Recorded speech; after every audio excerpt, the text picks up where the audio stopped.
Mike Lynn, Memorial League. Week 8, Power Rankings. Brought to you by the incomparable defensive genius of Tom Thibodeau. Not to be confused with the overrated barking buffoon seen on the sideline of the 2017-2018 Minnesota Timberwolves.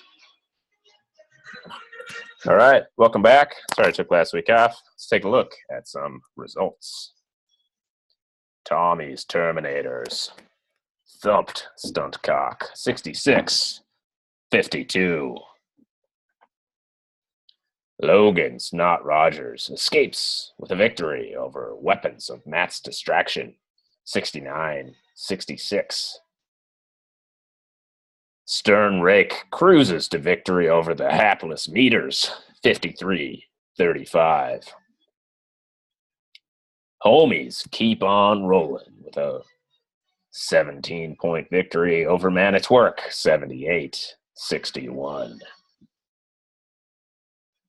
Juchi's Giant Jocks gets his third win of the season over yesterday's Corn 55-38. And finally, Canute Kersey over Team Mangravy, 57-30.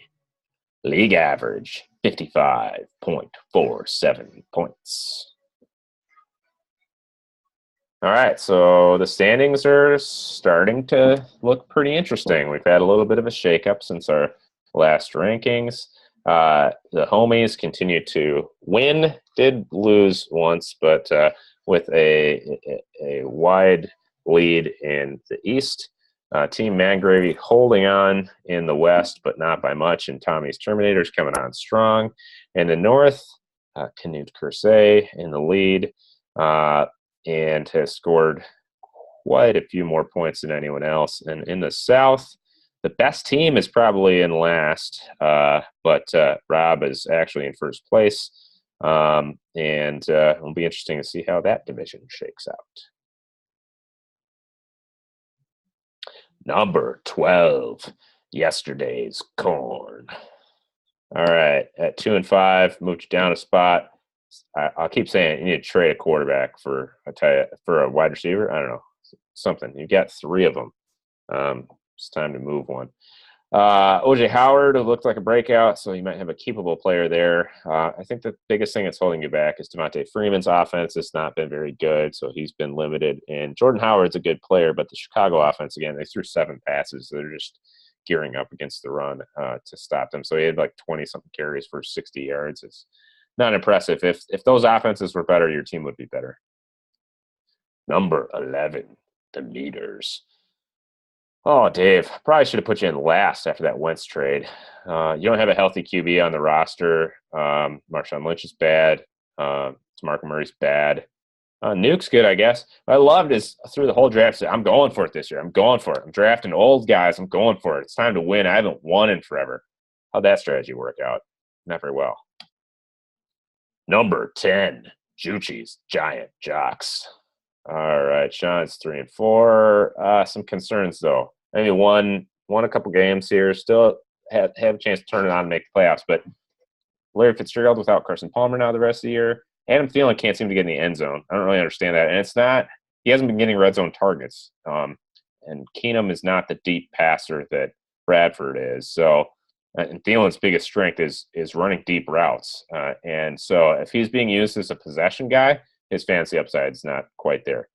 Matt Ryan has really been a middling player under Steve Sarkisian. I read an article that described the Falcons with quotes from Falcons players, anonymous, but they said that their offense was disorganized under Sarkisian. That's not good. Mark Ingram, though, with Peterson gone, seems to be rolling and a RB1. Number 9, Tommy's Terminators. Tom, a couple wins, I think, since the last time I did the rankings. Amari, good on you for having him in the lineup. Absolutely smoked me. Your 2 tight ends are producing between Graham and Gronk. your wide receiver 2 is a concern, whether it is one of those Cardinals or not, or Willie Snead, it's a concern. Otherwise, this team still has some upside to maybe turn it on down the stretch if Carr and Amari have that connection going. Number 8, Stunt Cock. All right, 4-3, but lost 2 in a row, moved down several spots. The running back situation is killing me. Ty Montgomery seems to have lost his job. Rob Kelly can't get anything going. And then the only other option I have is Kelly's backup in Pirine or Rex Burkhead. So I'm getting 0 production out of the running back spot. Cam is unreliable. On the plus side, Diggs is coming back, but back in the negative column. T.Y. Hilton can't seem to get the ball from Jacoby Brissett. So not like my chances to continue the winning ways going forward. Number 7, Logan's not Rodgers. 3-4. Julio finally scored and looked good, although it was kind of garbage time. Latavius looked like a different back. LaShawn scored, and Captain Kirk has it going. So maybe you can get to 4-4, 5-4, get a couple wins going with the way things are looking lately. Number 6, Weapons of Matt's Distraction. Okay, nice name. Not Zeke won't go away. He's unsuspendable, apparently. But when he's in the game, produces. Same with Melvin Gordon. Brait is good, but did he just get passed by, or are they going to go 2 tight ends? O.J. Howard got all the points last week. And then you've had some tough luck losses. I mean, scoring 66 points and losing. I think your team has scored more points than your record deserves. Number 5, Stern Rake. 4-3. You drafted McCaffrey over some good players, and if this was a PPR league, that would have been a great pick. But he's not getting the ball going on the ground. Lots of catches, though. I think he's obviously a keepable, good long-term player. But interesting that his fit in this league hasn't gotten as many points. Hyde seems to have won his job back. Goff's getting it done. Ted Ginn had a nice week. But I see Laquan Treadwell in your starting lineup, and I hope that you're just kidding. I really hope you're kidding. Number 4, Team Man Gravy. 4-3. A couple things. Hunt hasn't been finding the end zone, so his production is kind of trickling off. It'd be nice to see him get going again. James White might be the only reliable guy in that New England backfield.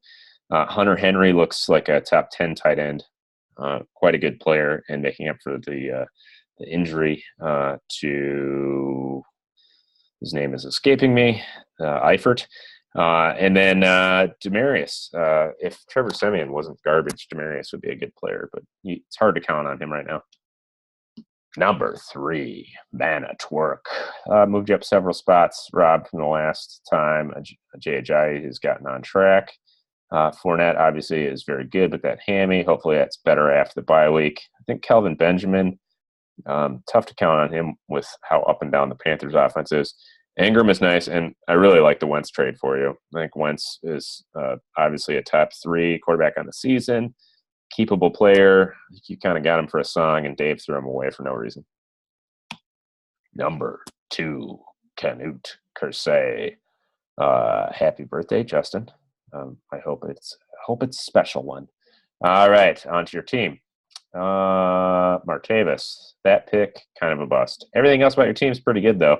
Ertz is the tight end 1, and even your backup tight end looks like you can play 2 of them if you start Jared Cook. Seems like Derrick Henry can't figure out how to break out.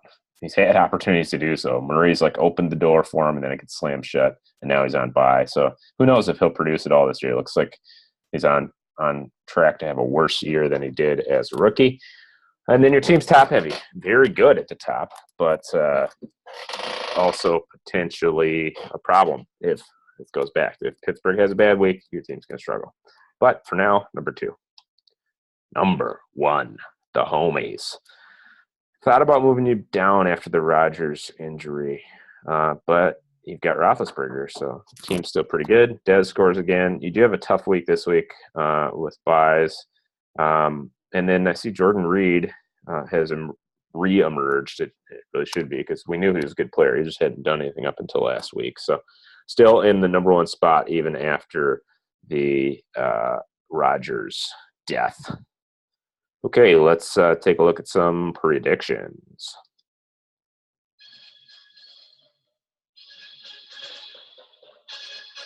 Weapons of Matt's distraction thumps yesterday's corn. 65-44. Stern Rake ekes out a victory over Team Mangrave. 71-70. Man at Work by a tutty over Tommy's Terminators. 61-54.